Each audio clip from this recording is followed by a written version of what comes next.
ছাত্র জনতা আজকে থেকে 1 বছর আগে যে বিপ্লব ঘটিয়েছে, বাংলাদেশ থেকে স্বৈরাচার দূর করেছে, এখানে নতুন ধ্যান ধারণার সৃষ্টি করার যে প্রচেষ্টা হচ্ছে, এটা সত্যি প্রশংসনীয় এবং আমরা সবাই তার সঙ্গে একমত। কিন্তু কথাটি হচ্ছে যে আমাদের তো একটি প্রক্রিয়ার ভিতর দিয়ে যেতে হবে।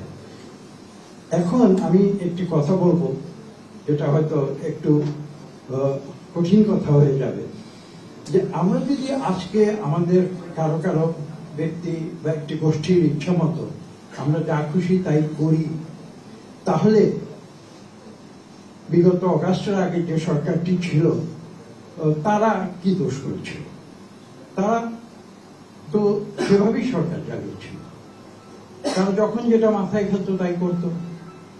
আমরা তাদের স্বৈরাচার কেন বলেছি? আমরা তাদের একদলীয় শাসন কেন বলেছি? আমি আরেকটা কথা খোলাখুলি বলি, যেমন খসরু সাহেব ইতিমধ্যে অত্যন্ত চমৎকার ভাবে বলেছেন, আমি তার সঙ্গে একটু যোগ করছি। একটু হয়তো ভিন্ন বিষয় বা আর একটু কঠিন কথা।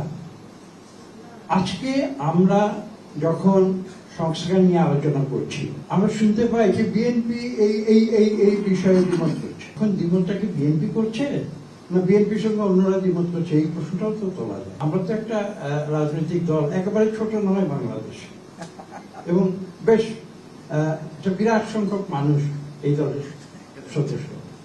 তো আমাদের একটি চিন্তাধারা আছে। আমরা যখন সংস্কারের কথা বিগত সরকারের সময় কেউ বলতে সাহস করেনি, আমরা তো 31 দফার সংস্কারের প্রস্তাব আমরা এনেছিলাম, এবং সেটার উপরে তো আমরা প্রায় 2 বছর কাজ করে 2022 ডিসেম্বরে আমরা এই প্রস্তাবগুলো দিয়েছি।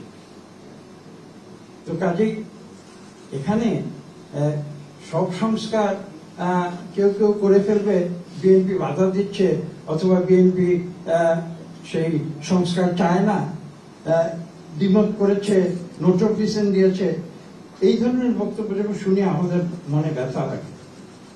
আমরা মনে করি যে কেন এরকম হলো?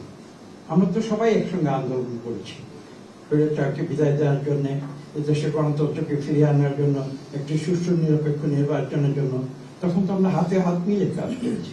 তাহলে আজকে হঠাৎ করে এই বিভেদ কেন সৃষ্টি হলো? এই বিষয়গুলো কিন্তু আজকে আমাদের বিবেচনা করতে হবে।